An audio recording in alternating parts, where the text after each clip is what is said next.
नमस्कार दोस्तों, नॉलेज मंडली में आप सभी का स्वागत है। आपकी तैयारी को आगे बढ़ाते हुए आज की वीडियो में हम करेंगे MCQ on school administration and academics. These questions are very much important for the post of principal, vice principal in EMRS NCT conducted by UPSC, KVS, NVS and other examinations. तो देखते हैं सबसे पहला question 101। According to Jean पियाजे, children develop abstract logic and reasoning skills during which stage? Jean पियाजे के अनुसार बच्चे किस अवस्था के दौरान अमूर्त तर्क और तर्क कौशल विकसित करते हैं? ऑप्शन देख लेते हैं। A concrete operational, B pre operational, C formal operational, D sensory motor. Jean पियाजे ने 4 स्टेजेस बताई हैं बच्चे के डेवलपमेंट की, चाइल्ड डेवलपमेंट की। तो कौन सी स्टेज में अमूर्त तर्क और तर्क कौशल विकसित होता है, मतलब कि एब्स्ट्रैक्ट लॉजिक और रीजनिंग स्किल है, वो कौन से स्टेज में डेवलप होती है? Correct answer is C, formal operational. Formal operational stage में बच्चे में अमूर्त तर्क और तर्क कौशल विकसित होता है। तो सही उत्तर हो जाएगा C. Next question 102। What identity should teacher education focus on? शिक्षक की शिक्षा को किस पहचान पर ध्यान केंद्रित करना चाहिए? Options are A personal identification, B social identity, C educational identity, D professional identity.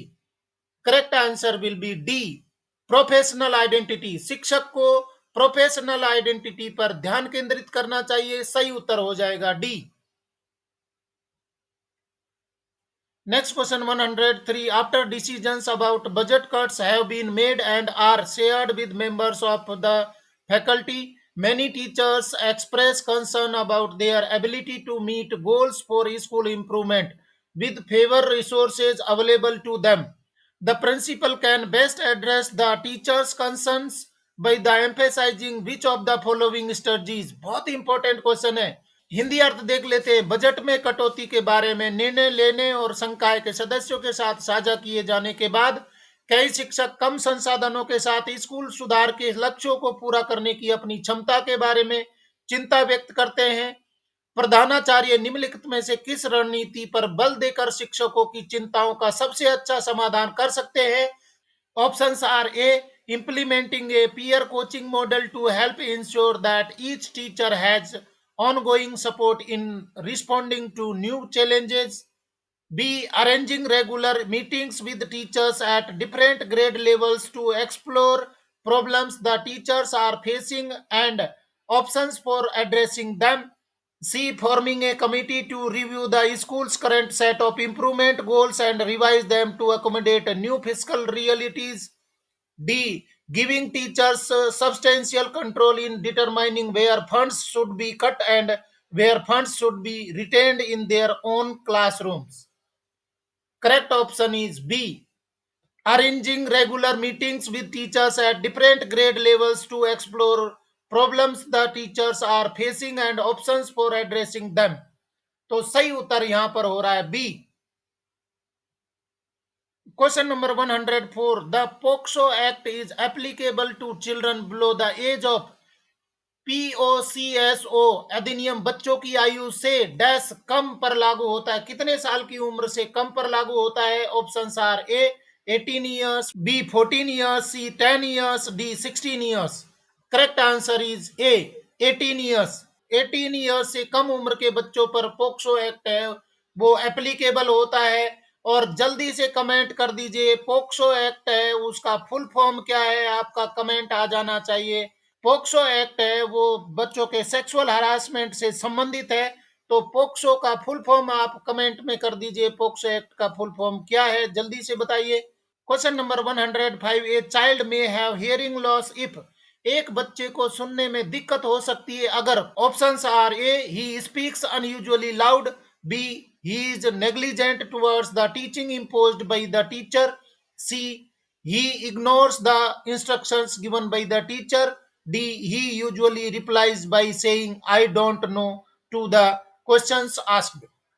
So correct answer is A he speaks unusually loud. मतलब कि वो असामान्य रूप से जोर से बोलता है। इसका मतलब है कि उसको सुनने में समस्या है उसका हेयरिंग लॉस है वो हो चुका है, तो सही उत्तर हो जाएगा A. Question number 106, the philosophy of pragmatism in education has the idea of teaching the child, which means to teach the students to be a good dash। Hindi अर्थ देख लेते हैं। शिक्षा में व्यवहारिकता का दर्शन, philosophy of pragmatism in education में बच्चे को पढ़ाने का विचार है, जिसका अर्थ है कि छात्रों को एक अच्छा डैश बनने के लिए पढ़ाया जाए। बच्चों को क्या बनाने के लिए पढ़ाया जाए? Option A learner, B citizen, C scientist, D thinker. Correct option is B citizen. The philosophy of pragmatism in education has the idea of teaching the child, which means to teach the students to be a good citizen। Correct option is B। अगला सवाल देखते हैं 107, the reasoning in which the given statements are viewed as supplying strong evidence for the truth of the conclusion is called dash reasoning। जिस तर्क में दिए गए कथनों को निष्कर्ष की सच्चाई के लिए मजबूत सबूत की आपूर्ति के रूप में देखा जाता है, उसे डैश तर्क कहा जाता है। कौन सा तर्क? A inductive, B deductive, C quantitative, D qualitative. Correct option is A inductive. The reasoning in which the given statements are viewed as supplying strong evidence for the truth of the conclusion is called inductive reasoning। तो सही उत्तर हो रहा है यहां पर A. Question number 108, the most appropriate meaning of learning is, बहुत ही इंपॉर्टेंट छोटा सा क्वेश्चन है परंतु बहुत सार लिए बैठा है। सीखने का सबसे उपयुक्त अर्थ है। Options are A personal adjustment, B inculcation of knowledge, C acquisition of skills, D modification of behaviour. Correct option is D modification of behaviour. Learning is a modification of behaviour. Correct option is D. मतलब कि सीखना व्यवहार में परिवर्तन है, सही उत्तर हो जाएगा D. Next question 109, the main role of education according to Plato was, Plato के अनुसार शिक्षा की मुख्य भूमिका थी। क्या भूमिका होनी चाहिए शिक्षा की प्लेटो के अनुसार? Options are A develop society, B develop military force, C develop thinking power, D develop government. Correct option is C develop thinking power.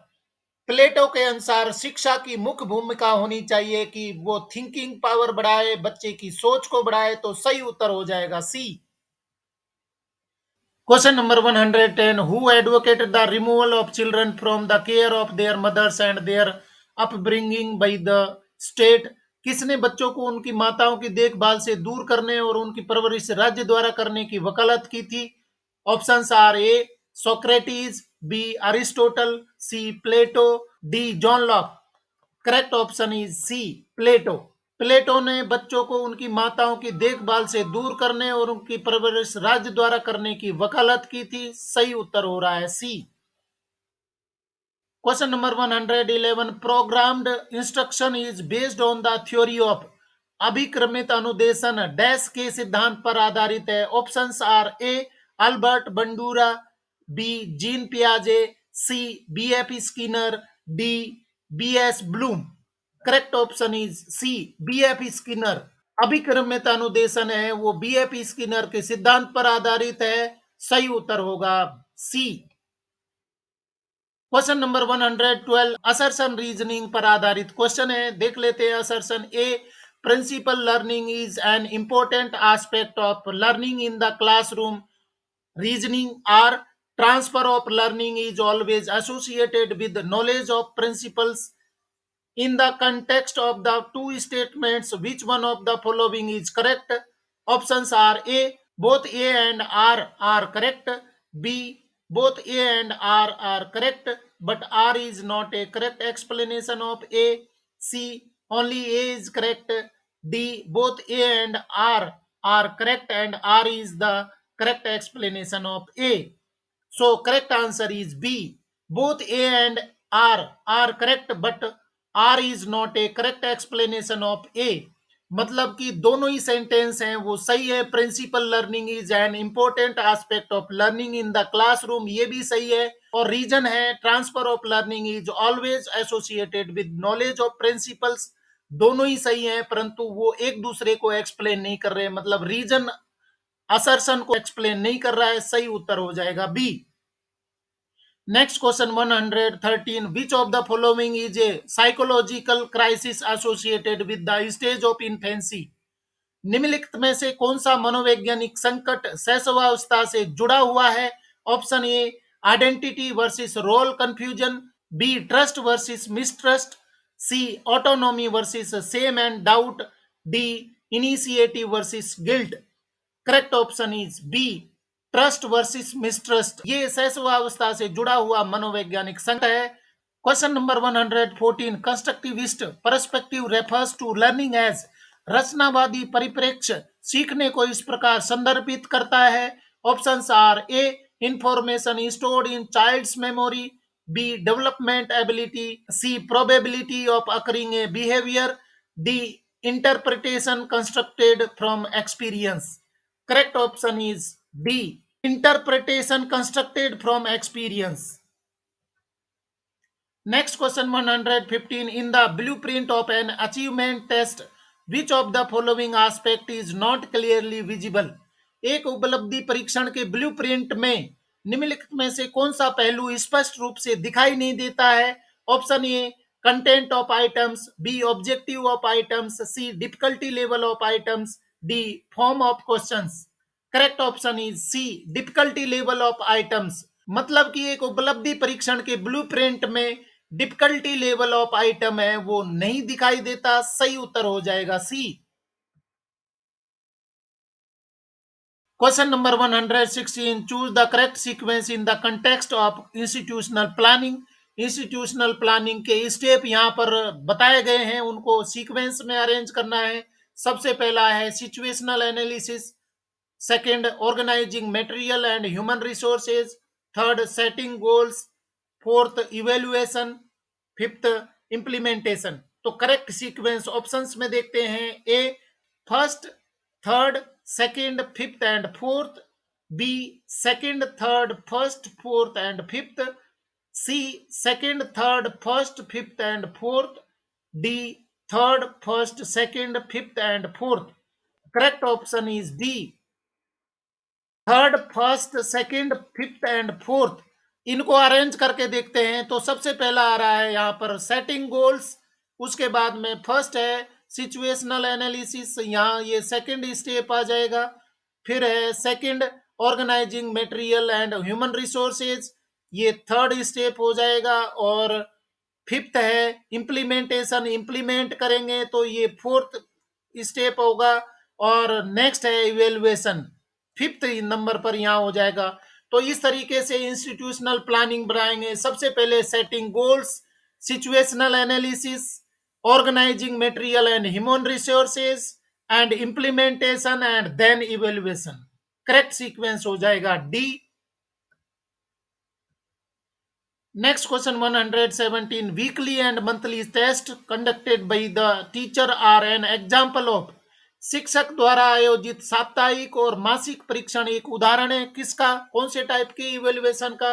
Options are A comprehensive evaluation, B assessment of learning, C assessment for learning, D assessment of child subject knowledge. बहुत ही important question है।